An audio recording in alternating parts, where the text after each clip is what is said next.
Kristo, dili din sila pwede mag-uban kay pagbulag nila, tubig at langis nila. So mo na ato ako klaro naman yung sir ko, hindi mo na pala na siya. So, diya sa inyong yun, activity na rin karoon pa din, mag-serious ka rin pa din, paunahin din natin. Dahil musulod ka pa ng Diyos, sa atong kilabong dili mag-awayay ta, sa atong kilabong dili mag-sismisa ta, sa atong kilabong dili mag-liw para ako masikat na o dili, kung gusto ni Kristo, ang iyang ulo mo na ng tabang. Kaya gusto man ta pag-alagad, ni Kristo, gusto man ta po may labit, gusto ka rin kong kinahanglan nito kang malagayan. Sometimes, iba matao, kung gusto man nilang kinabuhay, kinabuhay, wala gusto lang, patay, malam ang kinabuhay, wala gusto hindi man mapatay. Pero, hinahinay niyo mong mag-sabtan natin persecution. Pero kita, nakasabot man kita, padayon kita, kaya samantala ang kapagyuhan. Naugma dahil siguro mga 5 years from, 20 years from now. Muna akong damgo, 20 years from now, sa among sumo pa din, sa among GPK din pa din, sa among zona karon. Pag na'y mamatay, wala na'y sugat.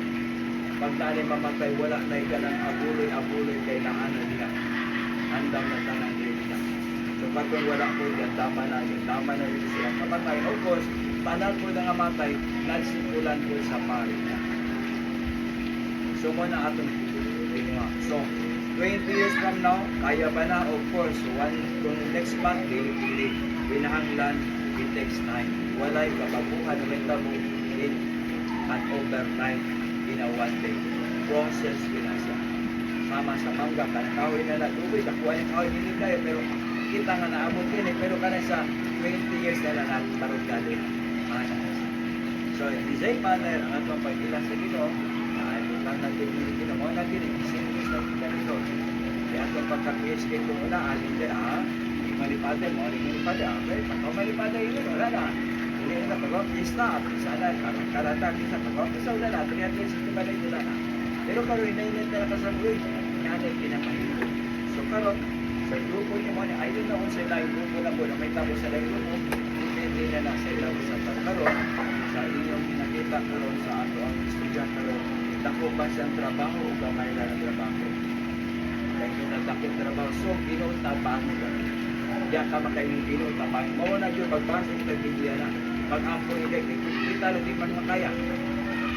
Klaseng-klaseng baho, klaseng-klaseng kinaiyak, klaseng-klaseng mga kasuko, mga kalagot, klaseng-klaseng personality, mamiti mo, man mo. Hindi gano'n magdili magpapasukot sa mademosya na.